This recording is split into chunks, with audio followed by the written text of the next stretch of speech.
Hello everyone, आज हम current affair की एक और इम्पॉर्टेंट न्यूज़ को कवर करेंगे। तो ये न्यूज़ क्या है? ट्रंप ने कहा कि ईरान के परमाणु कार्यक्रम पर बातचीत बहुत गंभीर है और ट्रंप और ईरान के बीच अभी एक समझौता होने जा रहा है, जिससे यह साबित होता है कि हो सकता है कि फिर से ईरान एक परमाणु शक्ति बनकर उभर सकता है और जिससे बहुत सारे क्षेत्र प्रभावित भी हो सकते हैं अगर वो इनका गलत यूज़ करते हैं। तो ईरान और अमेरिका के दूतों के बीच 4 दौर की वार्ता हो चुकी है, लेकिन यह स्पष्ट नहीं हो पाया कि समझौता किस तरह से हुआ है। डोनाल्ड ट्रंप ने कहा कि अमेरिका और ईरान परमाणु समझौते के करीब है। उन्होंने कहा कि अमेरिका और ईरान का अब अलग से एक परमाणु समझौता होगा। तो इस पर न्यूज़ आ रही है, अब सिर्फ 2 ही रास्ते बचे हैं। न्यूक्लियर डील पर जारी गतिरोध के बीच ट्रंप ने ईरान को दी चेतावनी। तो ट्रंप ईरान को अब चेतावनी दे रहा है कि अभी सिर्फ 2 रास्ते बचे हैं आपके साथ। अब देखिए न्यूज़ चर्चा में क्यों है। खाड़ी दौरे के दौरान मतलब कि जो ट्रंप अभी यात्रा कर रहे हैं खाड़ी देशों की, उसके दौरान अमेरिकी राष्ट्रपति जो डोनाल्ड ट्रंप है, उन्होंने घोषणा की कि अमेरिका और ईरान परमाणु समझौते के करीब पहुंच रहे हैं। उन्होंने दीर्घकालिक शांति के लिए चल रही बहुत गंभीर बातचीत का हवाला दिया। उन्होंने कहा कि हमारे बीच बहुत गंभीर मतलब सीरियस बातचीत चल रही है इस चीज़ को लेकर कि अमेरिका और ईरान के बीच अब एक परमाणु समझौता हो सकता है। कतर में रहते हुए ट्रंप ने कहा कि ईरान ने कुछ हद तक शर्तों पर सहमति व्यक्त की है। उन्होंने ऐसा कहा है कि कुछ हद तक जो सहमति है ईरान की, जो ईरान और अमेरिका के बीच समझौते को लेकर हाल ही में ईरानी बयानों के आधार पर आशावाद व्यक्त किया है। ईरान के जो वहाँ के जो भी नेता हैं उनके द्वारा ऐसा मतलब कहा गया है कि अमेरिका और ईरान के बीच अब समझौता होने जा रहा है। यहाँ पर आप मैप में देख सकते हैं कि खाड़ी देश कौन कौन से हैं। यहाँ पर आप देख सकते हैं इराक, ईरान, सऊदी अरब, यमन, ओमान, यहाँ पर ये सभी हैं खाड़ी देश। तो इन सभी देशों की जो यात्रा है डोनाल्ड ट्रंप अभी कर रहे हैं, तो उसी दौरान ये बातचीत सामने आई है। ट्रंप ने कहा कि शायद हम ऐसा किए बिना कोई समझौता करने के करीब पहुंच रहे हैं। ऐसा करने के लिए केवल 2 विकल्प बचे हैं, एक बहुत ही अच्छा कदम है और दूसरा हिंसक कदम है। तो अब देखिए उनके पास उन्होंने डायरेक्टली ये धमकी दे दी है कि अब सिर्फ आपके पास 2 रास्ते, एक तो अच्छा कदम है, आप बातचीत कर सकते हैं, दूसरा है अगर आप प्यार से हमारी बात नहीं मानोगे तो हम हिंसक तरीके भी यूज़ कर सकते हैं। और उन्होंने कहा कि मैं इस दूसरे तरीके को नहीं अपनाना चाहता। तो ये ट्रंप का बयान है। अब देखिए चौथे दौर की वार्ता का जो अमेरिका ने क्या प्रस्ताव रखा है। ट्रंप प्रशासन ने रविवार को चौथे दौर की वार्ता के दौरान ईरान को परमाणु समझौते का प्रस्ताव दिया था। ईरान को कहा था कि आप हमारे साथ परमाणु समझौता करिए। एक अमेरिकी अधिकारी और मामले की प्रत्यक्ष जानकारी रखने वाले 2 और स्रोतों ने एक्सपोज को बताया। मतलब इस चीज़ को ये चीज़ किसी के थ्रू मतलब जानकारी जो सामने आई है, जो अमेरिका के अधिकारी है उन्होंने कहा है कि हमने परमाणु समझौते का प्रस्ताव रखा था ईरान के सामने। वहीं पर ईरान और अमेरिका दोनों ने कहा कि वे दशकों पुराने परमाणु विवाद को सुलझाने के लिए कूटनीति को प्राथमिकता देते हैं। मतलब जो अमेरिका और ईरान के बीच बहुत समय से विवाद चल रहा था परमाणु समझौते को लेकर, तो इसी वजह से वो कहते हैं कि हम कूटनीति को प्राथमिकता देते हैं। वे कई लाल रेखाओं पर विभाजित हैं जिन्हें वार्ताकारों ने एक नए सौदे पर पहुंचने और भविष्य की सैन्य कार्रवाई को रोकने के लिए दरकिनार करना होगा। अब देखिए अमेरिका ईरान परमाणु समझौते में एक नई उम्मीद जगती है। समाचार एजेंसी के अकॉर्डिंग उन्होंने बताया है कि ईरानी सूत्र ने कहा कि संयुक्त राज्य अमेरिका यूएसए के साथ वार्ता में अभी कुछ कमियां हैं। अमेरिकी ईरान परमाणु समझौते की उम्मीदों के चलते गुरुवार को तेल की कीमतों में लगभग $2 की गिरावट आई है, जिसके परिणाम स्वरूप प्रतिबंधों में ढील दी जा सकती है। बताया जा रहा है कि ईरान के परमाणु कार्यक्रम पर विवादों को सुलझाने के लिए ईरानी और अमेरिकी वार्ताकार के बीच वार्ता रविवार को ओमान में समाप्त हो गई है और आगे की वार्ता की योजना बनाई गई है। अधिकारियों ने कहा क्योंकि तेहरान ने सार्वजनिक रूप से अपने यूरेनियम संवर्धन को जारी रखने पर जोर दिया है। तो अब देखिए परमाणु हथियार क्या होते हैं, मतलब परमाणु समझौता कैसे होता है ये भी हम करेंगे, लेकिन अभी परमाणु हथियार देखिए। परमाणु हथियार विस्फोटक तरीके से ऊर्जा मुक्त करने के लिए बनाए जाते हैं और इससे विखंडन परमाणु संलयन या दो प्रक्रियाओं का संयोजन होता है। विखंडन हथियारों को आमतौर पर कहा जाता है परमाणु बम कहा जाता है। परमाणु बम संलयन हथियारों को भी कहा जाता है थर्मोन्यूक्लियर बम या अधिक सामान्यतः हाइड्रोजन बम होते हैं। इन्हें आमतौर पर परमाणु हथियार के रूप में परिभाषित किया जाता है जिसमें ऊर्जा का कम से कम एक हिस्सा परमाणु संलयन द्वारा मुक्त होता है। तो ये क्या होता है कि जो परमाणु बम है वो परमाणु बम या न्यूक्लियर जो भी वेपन्स होते हैं वो बनाने के लिए विशेष तौर पर ईरान में ऐसी सामग्री पाई जाती है। तो इसी वजह से अब परमाणु बम बनाता है ईरान, मतलब परमाणु जो भी वेपन्स होते हैं न्यूक्लियर वेपन्स, तो उनको बनाता है ईरान। अभी ईरान और अमेरिका के बीच इसको लेकर बातचीत हो रही है।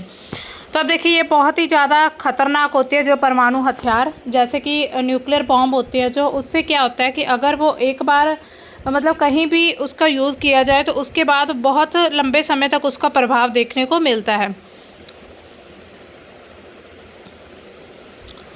अब देखिए ईरान का परमाणु समझौता क्या है जिस पर ये ख़ास तौर पर न्यूज़ सामने आ रही है कि ईरान का जो परमाणु समझौता है अब अमेरिका के साथ होने जा रहा है। तो ये पूरी तरह समझते हैं क्या है ईरान का परमाणु समझौता, जिसे औपचारिक रूप से संयुक्त व्यापक कार्य योजना, फुल फॉर्म क्या है, joint comprehensive plan of action के नाम से भी जाना जाता है, 14 जुलाई 2015 को ईरान और P5+1 देश, मतलब कि देखिए अमेरिका, ब्रिटेन, फ्रांस, रूस, चीन और जर्मनी, इनके बीच वियना में हुआ था, एक समझौता हुआ था। इसका मुख्य उद्देश्य था कि ईरान के परमाणु कार्यक्रम को नियंत्रित करना, यह सुनिश्चित करना कि ईरान परमाणु हथियार विकसित ना कर सके, मतलब कि ईरान इससे ज़्यादा और कोई भी परमाणु हथियार ना बना सके। बदले में ईरान पर लगे आर्थिक प्रतिबंधों को हटाया जाए, जो उस पर प्रतिबंध लगे उसको भी हटाया जाए। इसके लिए एक समझौता होता है 2015 में। इसकी पृष्ठभूमि क्या है, ईरान का परमाणु कार्यक्रम 1950 के दशक में शुरू हुआ था, लेकिन 2002 में इसके गुप्त पहलुओं का खुलासा होने के बाद अंतर्राष्ट्रीय समुदाय की चिंता बढ़ जाती है। 2006 से संयुक्त राष्ट्र ने ईरान पर कई तरह से प्रतिबंध लगाए थे, जिसके बाद 2013 में JCPOA की एक दिशा में बातचीत शुरू होती है।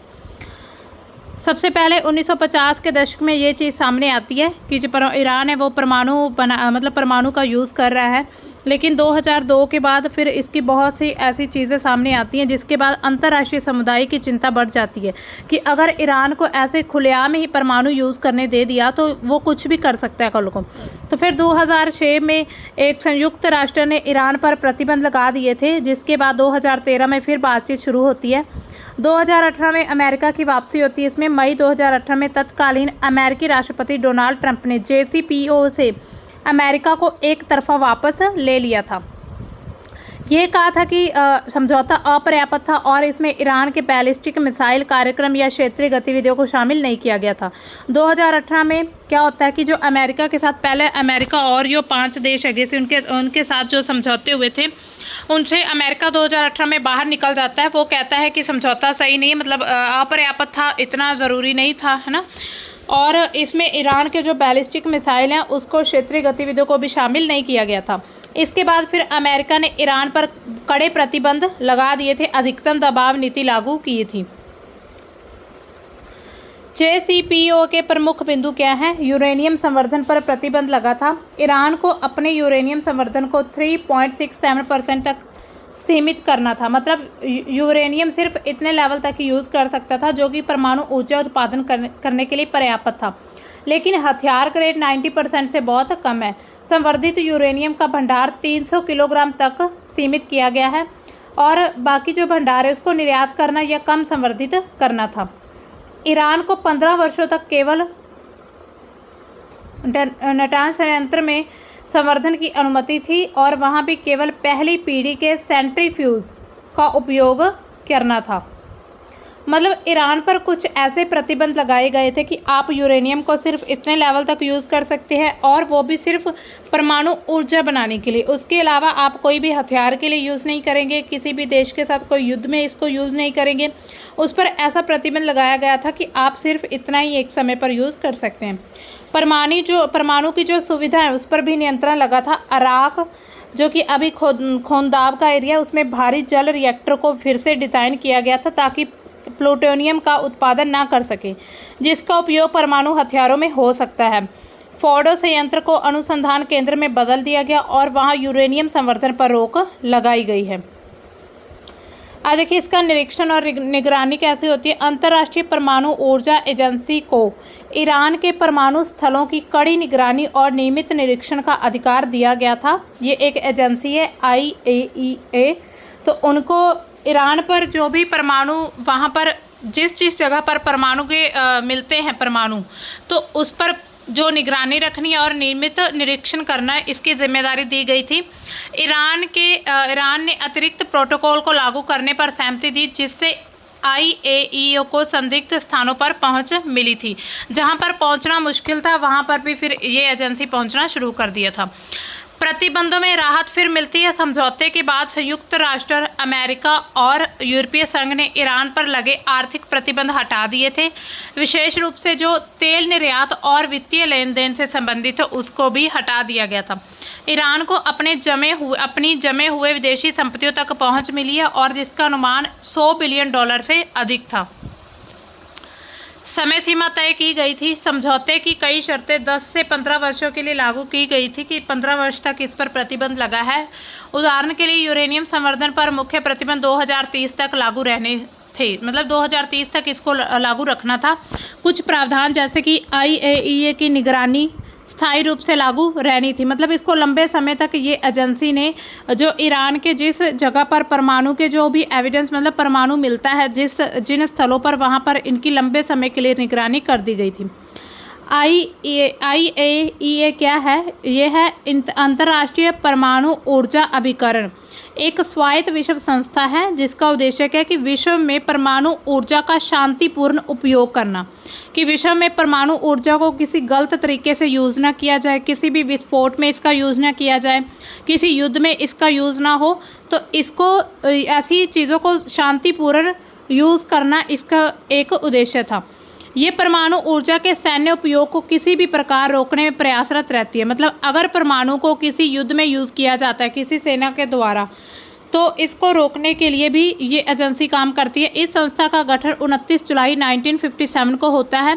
अभी इसका मुख्यालय वीना, ऑस्ट्रिया में है, जहां पर जो पहली बार प्रतिबंध लगे थे वहां पर जो समझौता हुआ था ईरान और बाकी जो अन्य 6 देश थे उनके बीच। अब देखिए संयुक्त राष्ट्र के द्वारा जो लगाए गए प्रतिबंध थे वो कब कब लगाए गए थे। सबसे पहले 2006 से 2010 के बीच।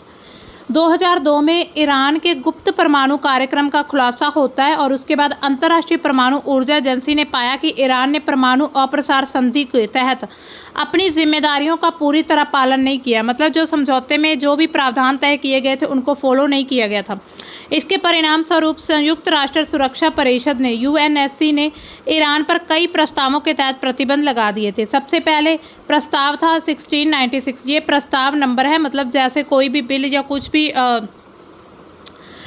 प्रस्ताव रखा जाता है ये उसकी नंबरिंग की हुई है, और साल है 2006। ईरान से यूरेनियम संवर्धन और भारी जल रिएक्टर गतिविधियों को निलंबित करने की मांग की गई थी पहली बार 2006 में। फिर 2006 में दूसरी बार 2006 में होता है ये 1737 प्रस्ताव था। ईरान के परमाणु और बैलिस्टिक मिसाइल कार्यक्रम से संबंधित सामग्री, प्रौद्योगिकी और वित्तीय लेन देन पर प्रतिबंध लगाया गया था। कई व्यक्तियों, संस्थाओं पर संपत्ति फ्रीज और यात्रा प्रतिबंध लागू किए गए थे। फिर प्रस्ताव 1747 2007 में हथियार निर्यात पर प्रतिबंध बढ़ाया गया था और अधिक व्यक्तियों, संस्थाओं को लक्षित किया गया था। जो हथियार निर्यात हो रहे थे परमाणु से रिलेटेड परमाणु जो हथियार थे वो जो एक्सपोर्ट हो रहे थे ईरान से, उस पर प्रतिबंध लगा दिए गए थे कि अभी कोई एक्सपोर्ट नहीं करेगा। फिर प्रस्ताव 1803 रखा जाता है 2008 में। वित्तीय संस्थानों पर निगरानी बढ़ाई गई थी और दोहरे उपयोग जिसे सिविल और सैन्य वाले वस्तुओं के व्यापार पर रोक लगी थी।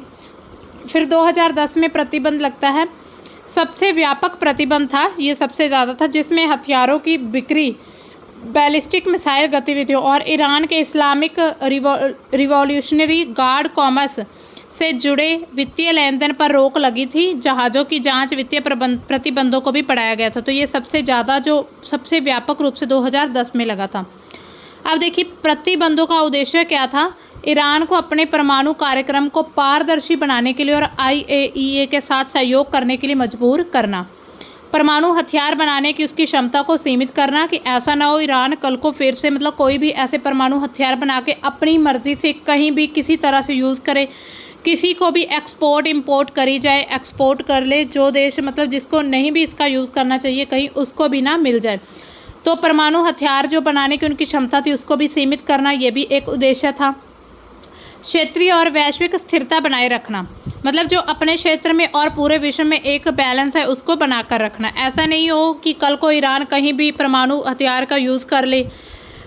अब देखिए प्रतिबंधों में फिर कुछ राहत भी मिल जाती है ईरान को। सबसे पहले मिलती है राहत 2015 को। इसने JCPOA को मंजूरी दी और पिछले सभी प्रतिबंध प्रस्ताव को ख़त्म कर दिया था, लेकिन कुछ शर्तें भी रखी गई थी। पहला, हथियारों का एम्बार्गो यानी कि आयुध प्रतिबंध अक्टूबर 2020 तक लागू रहता है। बैलिस्टिक मिसाइल से संबंधित प्रतिबंध अक्टूबर 2023 तक लागू रहे थे। IAEA की निगरानी सत्यापन प्रणाली को मजबूत किया गया था। स्नैपबैक तंत्र लागू किया गया था, जिसके तहत ईरान JCPOA का उल्लंघन करता है तो प्रतिबंध स्वचालित बहाल हो सकते हैं। एक ऐसी शर्त रखी गई थी कि अगर ईरान JCPOA का जो भी उल्लंघन किया जाएगा उनकी शर्तों का, तो क्या होगा, जो प्रतिबंध है दोबारा फिर लग सकते हैं अपने आप ही। परमाणु संबंधी अधिकांश ज़्यादातर प्रतिबंध जैसे कि यूरेनियम का व्यापार, परमाणु प्रौद्योगिकी हटा दिए गए थे, जिससे ईरान को तेल निर्यात और वैश्विक वित्तीय प्रणाली तक पहुंच मिल जाती है, जिससे दोबारा फिर तेल निर्यात कर सकता है। अब देखिए 2018 के बाद क्या स्थिति थी। अमेरिका एक तो वापसी कर लेता है इसमें। मई 2018 में अमेरिका ने JCPOA से एक तरफा वापसी कर ली थी। अधिकतम दबाव नीति के तहत ईरान पर कड़े द्विपक्षीय प्रतिबंध फिर से लागू किए गए। हालांकि ये प्रतिबंध संयुक्त राष्ट्र के नहीं थे, लेकिन अमेरिका के अपने थे। ईरान का जवाब क्या था इसमें। 2019 में ईरान ने JCPOA की शर्तों का उल्लंघन शुरू कर दिया था, जैसे यूरेनियम संवर्धन को 60% तक बढ़ाना और IAEA की निगरानी को सीमित कर देना। 60% तक अब वो फिर परमाणु यूरेनियम का यूज़ करने लग गया था। यूरेनियम जो खुदाई हो रही थी उसको लेकर उन्हें फिर बढ़ाना शुरू कर दिया था, और इससे IAEA की जो निगरानी है वो सीमित हो जाती है। तो ये ईरान की प्रतिक्रिया थी। अब देखिए UN प्रतिबंधों की समाप्ति होती है 2020 में। हथियारों का एम्बार्गो अक्टूबर 2020 में ख़त्म हुआ, जिससे ईरान को पारंपरिक हथियारों का व्यापार करने की अनुमति मिल गई थी कि आपके जो पारंपरिक हथियार है आप उनका व्यापार कर सकते हो। 2023 में बैलिस्टिक मिसाइल से संबंधित प्रतिबंध अक्टूबर 2023 में ख़त्म हो गए थे। इसके बाद ईरान पर कोई भी बड़ा प्रतिबंध नहीं लगा था, सिवाय कुछ व्यक्तियों और संस्थाओं पर लक्षित के। इतने ज़्यादा प्रतिबंध नहीं रह गए थे 2023 के बाद। कुछ व्यक्तियों पर और कुछ ऐसे संस्थाओं थी उन पर ही प्रतिबंध लगाए गए थे। अभी वर्तमान में स्थिति क्या है। मई 2025 में UN प्रतिबंध मई 2025 तक ईरान पर कोई व्यापक संयुक्त राष्ट्र प्रतिबंध नहीं है। JCPOA के तहत हटाए गए प्रतिबंध अभी तक स्नैपबैक तंत्र के जरिए बहाल नहीं किए गए हैं। हालांकि अमेरिका और कुछ यूरोपीय देशों ने इसकी मांग की है। उन्होंने कहा है कि जो प्रतिबंध पहले लगे थे JCPOA के, अगर उनका उल्लंघन करता है उनके प्रावधानों का, तो फिर से बहाल कर दिए जाएंगे ये प्रतिबंध। हालांकि ऐसा अभी तक नहीं है, लेकिन फिर भी अमेरिका और यूरोपीय देश इसकी मांग कर रहे हैं। अमेरिका और यूरोपीय प्रतिबंध क्या है। संयुक्त राष्ट्र प्रतिबंधों की अनुपस्थिति में अमेरिका और यूरोपीय संघ ने अपने स्वतंत्र प्रतिबंध लागू कर दिए हैं, विशेष रूप से ईरान के तेल निर्यात, वित्तीय लेन देन, IRGC और ड्रोन मिसाइल कार्यक्रम को लक्षित करते हुए। तो ईरान और यूरोपीय देशों ने अपने अलग से कोई प्रतिबंध लगा दिए ईरान पर, जो भी यूरेनियम का वहाँ पर यूज़ हो रहा है उसको लेकर। अभी क्या वार्ताएं चल रही हैं। ट्रंप प्रशासन और ईरान के बीच परमाणु वार्ताएं चल रही हैं। ट्रंप ने 15 मई 2025 को कहा कि वार्ताएं बहुत गंभीर सीरियस हैं। यदि नया समझौता होता है तो संयुक्त राष्ट्र प्रतिबंधों की बहाली या राहत पर फिर से विचार हो सकता है। अगर कोई नया समझौता होता है फिर संयुक्त राष्ट्र प्रतिबंध दोबारा से लग सकते हैं ईरान पर।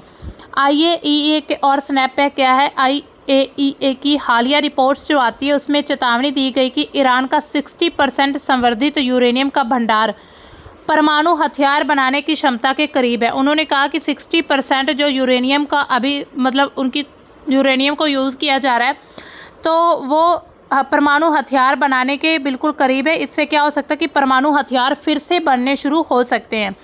यदि ईरान JCPOA का और उल्लंघन करता है तो P5+1 देश स्नैपबैक तंत्र के तहत UN प्रतिबंधों को बहाल कर सकते हैं। अगर फिर से ईरान ये यूरेनियम का यूज़ करके परमाणु बनाना शुरू कर देता है परमाणु हथियार तो फिर से प्रतिबंध बहाल किए जाएंगे। अब देखिए क्या ईरान फिर से परमाणु शक्ति बनेगा, मतलब कुछ ऐसे आसार, कुछ ऐसी उम्मीद सामने आ रही है कि जो परमाणु हथियार है वो फिर से बनाए जाएंगे। तकनीकी क्षमता अगर देखी जाए तो विशेषज्ञों का मानना है कि ईरान के पास परमाणु हथियार बनाने की क्षमता है, मतलब ऐसी क्षमता है कि ईरान जो है परमाणु हथियार फिर से बना सकता है और वो कुछ हफ्तों से लेकर 1 साल के भीतर हथियार ग्रेड यूरेनियम का उत्पादन कर सकता है। मतलब हफ्ते से लेकर साल के बीच बीच वो हथियार जो यूरेनियम चाहिए उसको हथियार बनाने के लिए उसका प्रोड्यूस कर सकता है। राजनीतिक इच्छा है। ईरान बार बार ये दावा करता है कि उसका परमाणु कार्यक्रम शांतिपूर्ण उद्देश्यों के लिए है और परमाणु हथियार इस्लामिक नैतिकता के खिलाफ है। हालांकि क्षेत्रीय खतरे हैं, उनकी स्थिति में ईरान अपनी नीति बदल सकता है। मतलब अपने क्षेत्रीय खतरों को देखते हुए अपने आस पड़ोस के वो देश हैं जिनके साथ उनकी नहीं बनती है तो उनको सामने मतलब उनको ध्यान में रखते हुए ईरान फिर से परमाणु हथियार बनाने के रास्ते पर चल सकता है। अंतर्राष्ट्रीय दबाव बढ़ रहा है इस पर। अमेरिका, इजराइल और यूरोपीय देशों जैसे को परमाणु हथियार हासिल करने से रोकने के लिए कूटनीतिक और सैन्य विकल्पों पर विचार कर रहे हैं। ट्रंप प्रशासन ने कहा कि ईरान को परमाणु शक्ति बनने से रोकने के लिए सभी विकल्प टेबल पर हैं। तो जो अमेरिका है वो कह रहा है कि जो ईरान को परमाणु शक्ति रोकना है हमें, तो हमारे पास सभी विकल्प हैं। अगर प्यार से नहीं मानेंगे तो हम हिंसक तरीके भी अपना सकते हैं। तो ये ट्रंप का कहना है। यहाँ पर आप लोकेशन देख सकते हैं ईरान की, ये देखिए। इन्हें खाड़ी देशों में शामिल किया जाता है, ईरान, इराक, सीरिया और ये सऊदी अरब। तो यहाँ पर आप ईरान की लोकेशन देख सकते हैं, ये है ईरान। तो ये सभी खाड़ी देशों में शामिल है। और जो परमाणु हथियार होते हैं उनका विस्फोटक मतलब जब उनको यूज़ किया जाता है तो उनसे बहुत ज़्यादा हानि पहुंचती है। सिर्फ उस क्षेत्र में ही नहीं, लगभग उसके करीब बहुत बड़े क्षेत्र को भी नुकसान पहुंचता है परमाणु हथियारों से।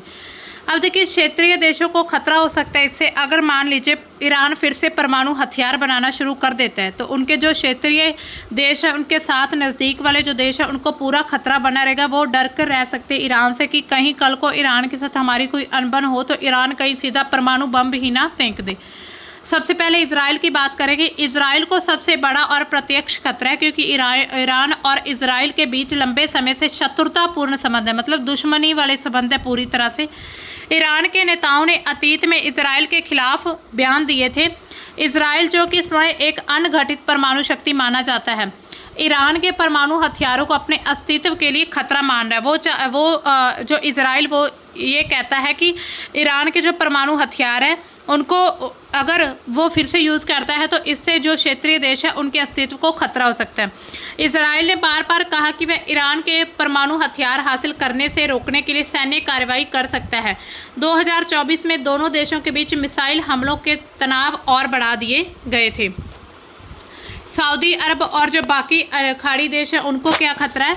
सऊदी अरब, संयुक्त अरब अमीरत यानी कि UAE और अन्य खाड़ी देश ईरान को क्षेत्रीय प्रतिद्वंदी मानते हैं।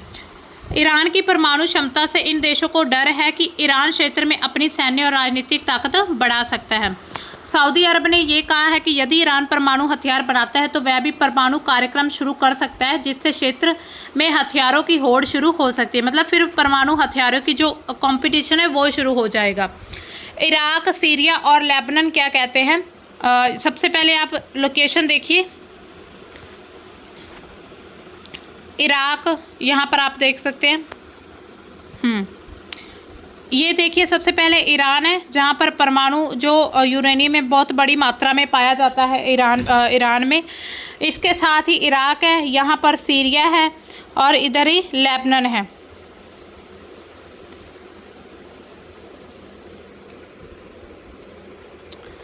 ईरान का इन देशों में प्रभाव पूरी तरह से बना, विशेष रूप से हिजबुल्लाह, लेबनान और अन्य शिया मिलिशिया के माध्यम से। परमाणु हथियारों से लैस ईरान इन समूहों को और मजबूत कर सकता है, जिससे इन देशों में अस्थिरता बढ़ सकती है। मतलब कि ईरान में बहुत बड़ी मात्रा में यूरेनियम और परमाणु हथियार बनाने वाली सामग्री पाई जाती है। अगर ईरान फिर से कुछ ऐसा शुरू कर देता है कि परमाणु हथियार बनाना, तो जो भी उसके आस पड़ोस के जितने भी क्षेत्रीय देश हैं, उन सभी को खतरा है। वैश्विक शक्तियां हैं, उनको भी खतरा हो सकता है, जिसमें कि संयुक्त राज्य अमेरिका ईरान के परमाणु हथियारों को अपने हितों के लिए खतरा मानता है, विशेष रूप से मध्य पूर्व में अपने सहयोगी जो उनके सहयोगी है इजराइल और सऊदी अरब की सुरक्षा में। ईरान के परमाणु हथियार क्षेत्र में अमेरिकी सैन्य ठिकाने, तेल आपूर्ति मार्ग जैसे कि होर्मुज जल डमरू मध्य को खतरे में डाल सकते हैं। अमेरिका ने अधिकतम दबाव नीति के तहत ईरान को परमाणु हथियार विकसित करने से रोकने की कोशिश की है। सैन्य कार्रवाई की भी एक विकल्प माना है। उन्होंने कहा है कि अगर ईरान प्यार से नहीं मानता तो हम सैन्य कार्रवाई भी कर सकते हैं। यूरोपीय संघ क्या कहता है? यूरोप को डर है कि ईरान के परमाणु हथियार मध्य पूर्व में अस्थिरता को बढ़ाएंगे, जिससे शरणार्थी संकट बढ़ सकता है, आतंकवाद यूरोप तक पहुंच सकता है। इसके अलावा ईरान को बैलिस्टिक मिसाइलें जो कि यूरोप के कुछ हिस्सों तक पहुंच सकती हैं, ये भी एक चिंता का विषय है। तो ये सभी यूरोपीय देश हैं, जो यूरोपियन यूनियन है, उनको भी खतरा है। रूस और चीन को क्या खतरा है? रूस और चीन ने ईरान के साथ आर्थिक रणनीतिक संबंध बनाए रखे हैं, लेकिन वे भी नहीं चाहते कि मध्य पूर्व में परमाणु हथियारों की फिर से होड़ शुरू हो जाए। हालांकि उनका रुख अमेरिका और इजराइल से कम आक्रामक है। मतलब अमेरिका और इजराइल जितना इस चीज़ पर दबाव बना रहे हैं कि ईरान को अभी परमाणु शक्ति नहीं बनना, मतलब दोबारा फिर से परमाणु का जो व्यापार हथियार वो नहीं शुरू करना है, उससे थोड़ा कम ही ये दबाव डालते हैं रूस और चाइना। लेकिन फिर भी कहीं ना कहीं इनको भी खतरा है। वैश्विक स्थिरता और परमाणु अप्रसार क्या है? परमाणु अप्रसार संधि है, उस पर प्रभाव पड़ेगा। इस चीज़ को लेकर ईरान का परमाणु हथियार विकसित करना एनपीटी को कमज़ोर कर सकता है, जो कि परमाणु हथियारों के प्रसार को रोकने के लिए बनाई गई थी। इससे बाकी देश जिसमें सऊदी अरब, तुर्की, मिस्र को भी परमाणु हथियार विकसित करने की प्रेरणा मिल सकती है। हथियारों की होड़ बढ़ जाएगी। इससे मध्य पूर्व में परमाणु हथियारों की होड़ शुरू हो सकती है, जिससे क्षेत्रीय और वैश्विक सुरक्षा को खतरा होगा। यह तनाव तेल की कीमतों और वैश्विक अर्थव्यवस्था को भी प्रभावित कर सकता है। आतंकवादी समूहों को भी खतरा होगा। हालांकि ईरान के परमाणु हथियार सीधे आतंकवादी समूहों को नहीं दिए जाते, मतलब नहीं दिए जाने की संभावना है, लेकिन परमाणु सामग्री के चोरी होने या गलत हाथों में पड़ने का जोखिम बढ़ सकता है कि अगर गलत हाथों में यह चोरी हो गया तो इससे पूरे विश्व को खतरा हो सकता है। क्षेत्रीय और वैश्विक अर्थव्यवस्था को भी खतरा होगा, जिसमें तेल आपूर्ति, मध्य पूर्व में तनाव बढ़ने से तेल की आपूर्ति बाधित हो सकती है, विशेष रूप से होर्मुज जल डमरू मध्य के माध्यम से, जहां से वैश्विक का तेल का 20% हिस्सा गुजरता है। इससे वैश्विक ऊर्जा बाजार अस्थिर हो सकते हैं। आर्थिक प्रतिबंध और व्यापार, ईरान के परमाणु हथियार विकसित करने पर संयुक्त राष्ट्र या अन्य देशों द्वारा प्रतिबंध लगाए जा सकते हैं, जो कि वैश्विक व्यापार और ईरान की अर्थव्यवस्था को प्रभावित करेंगे। भारत पर इसका प्रभाव क्या पड़ सकता है? ऊर्जा सुरक्षा, भारत जो कि अपनी ऊर्जा जरूरतों के लिए मध्य पूर्व के तेल पर निर्भर करता है, मतलब वहाँ पर से तेल का भी बहुत ज़्यादा निर्यात होता है, तो इसी वजह से जो मध्य पूर्व है वहाँ पर तेल के लिए भारत पूरी तरह से निर्भर है। ये भी प्रभावित हो सकता है अगर तनाव बढ़ जाते हैं। तेल की कीमतों में उछाल आ रहा है, भारत की अर्थव्यवस्था पर भी दबाव डाला जा सकता है। फिर क्षेत्रीय स्थिरता, भारत के ईरान के साथ आर्थिक और रणनीतिक संबंध है, जैसे कि चाबहार बंदरगाह के थ्रू। ईरान के परमाणु हथियार विकसित करने से भारत को अपनी कूटनीति को संतुलित करना चुनौतीपूर्ण हो सकता है, खासकर अमेरिका और इजराइल के साथ संबंधों के संदर्भ में। पाकिस्तान का रुख किधर है? पाकिस्तान जो पहले से ही परमाणु शक्ति है, उसके पास भी परमाणु है। ईरान के परमाणु हथियारों के जवाब में अपनी नीतियों को समायोजित कर सकता है, जिससे दक्षिण एशिया में तनाव बढ़ सकता है। मतलब अगर पाकिस्तान भी एक परमाणु शक्ति है, अब ईरान भी परमाणु शक्ति बन गया, तो हो सकता है ये कल को इनके आपसी तनाव के कारण जो विश्व को खतरा है वो भी बढ़ जाएगा, और हो सकता है ये दोनों एक साथ मिलकर बाकी देशों को भी नुकसान पहुंचा सकते हैं। ईरान और इजराइल की दुश्मनी को अगर हम देखें तो ईरान का रुख किधर है? ईरान ने शिया इस्लामी शासन इजराइल को एक साम्राज्यवादी और उत्पीड़क शक्ति माना है जो कि फिलिस्तीनियों के अधिकारों का हनन करता है। तो ईरान क्या है, फिलिस्तीन की साइड लेता है। ईरानी नेताओं ने बार बार इजराइल के खिलाफ बयान दिए, हालांकि ये भी कहते हैं कि उनका विरोध ज़ाओनी शासन से है, ना कि यहूदी समुदाय से। वो ऐसा कहते हैं हम किसी रिलीजन से हमारी दुश्मनी नहीं है, लेकिन वहाँ पर जो शासन चल रहा है उसके खिलाफ है हम। इजराइल का रुख किधर है? इजराइल ईरान को अपने अस्तित्व के लिए सबसे बड़ा खतरा मानता है, क्योंकि ईरान के परमाणु कार्यक्रम कुछ ऐसे बैलिस्टिक मिसाइल हैं और क्षेत्रीय मिलिशिया समूह जिसमें हिजबुल्लाह को समर्थन दिया जाता है ईरान के द्वारा, इसके लिए इजराइल ईरान को खतरा मानता है। दोनों देश एक दूसरे को क्षेत्रीय अस्थिरता का मुख्य कारण मानते हैं कि हम दोनों, मतलब एक दूसरे के जो क्षेत्रीय अस्थिरता फैली हुई वो दोनों ही एक दूसरे को इसके लिए कारण मान रहे हैं। प्रॉक्सी युद्ध और क्षेत्रीय प्रभाव क्या होगा इससे? ईरान और इजराइल सीधे युद्ध में शामिल नहीं हुए हैं, लेकिन वे प्रॉक्सी युद्धों के माध्यम से टकराते रहते हैं। लेबनान क्या? ईरान हिजबुल्लाह को हथियार देता है, प्रशिक्षण देता है, वित्तीय सहायता प्रदान करता है। हिजबुल्लाह ने इजराइल के खिलाफ कई हमले भी किए हैं 2006 के लेबनान युद्ध में। सीरिया का क्या रुख है? ईरान ने सीरियाई गृह युद्ध में बशर अल असद की सरकार का समर्थन किया था, वहां अपनी सैन्य उपस्थिति बढ़ाई थी। इजराइल ने सीरिया में अपने ठिकानों और हथियारों की आपूर्ति पर सैकड़ों हवाई हमले किए हैं ताकि हिजबुल्लाह तक हथियार ना पहुंचे। यमन और इराक का रुख किधर है?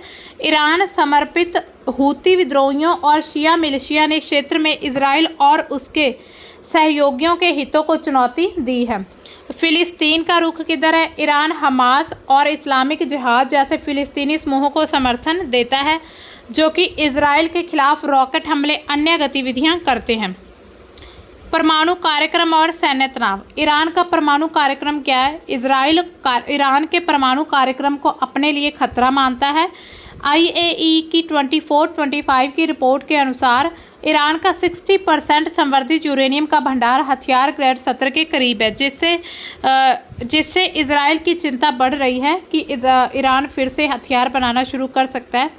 इजराइल की प्रतिक्रिया के इजराइल ने ईरान के परमाणु ठिकानों पर हमले की धमकी दी है, तो इसके बदले में इजराइल कहता है कि हम ईरान के उन ठिकानों पर हमला करेंगे जहां पर परमाणु हथियार जहां पर परमाणु के लिए सामग्री पाई जाती है।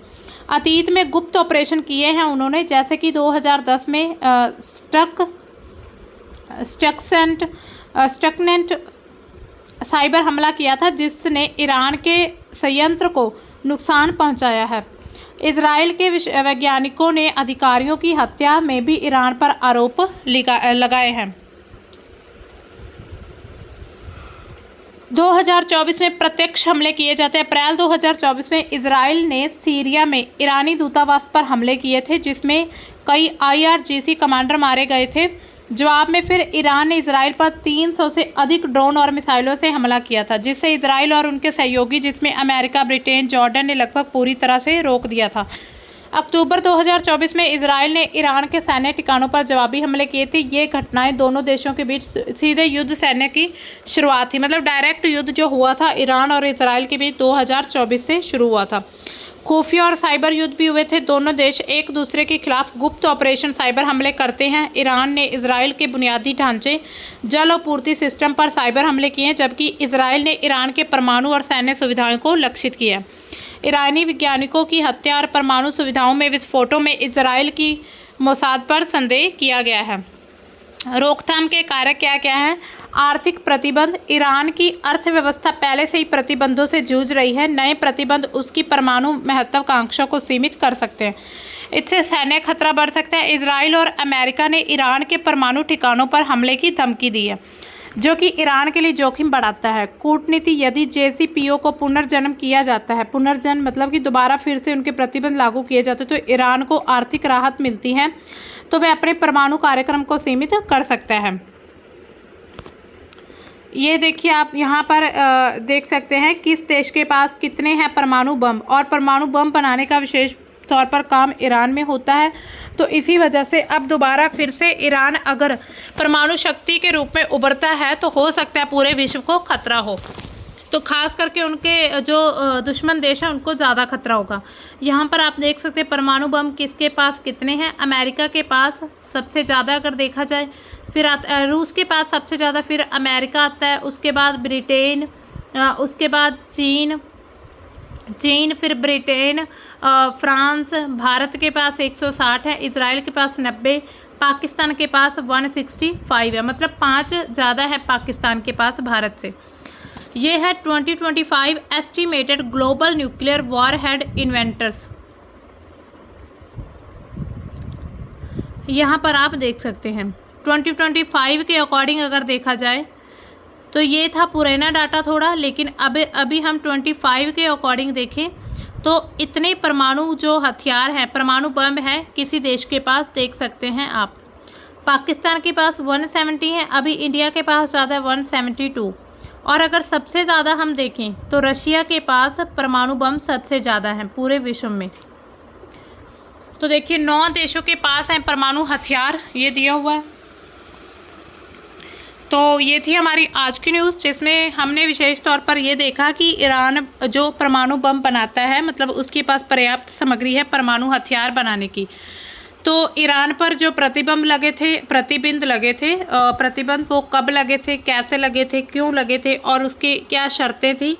उसके बाद अभी फिर से ये सामने देखने को मिल रही है ये न्यूज़ कि ईरान फिर से एक परमाणु शक्ति के रूप में उभर सकता है, जिससे पूरे विश्व को ही खतरा होगा, सिर्फ उसके दुश्मन देशों को ही नहीं, पूरे विश्व में ही उसका खतरा बढ़ सकता है। तो ये थी हमारी आज की न्यूज़। मिलते हैं हम अपनी नई अपडेट, नई न्यूज़ के साथ। तब तक के लिए बाय, थैंक्स फॉर वॉचिंग।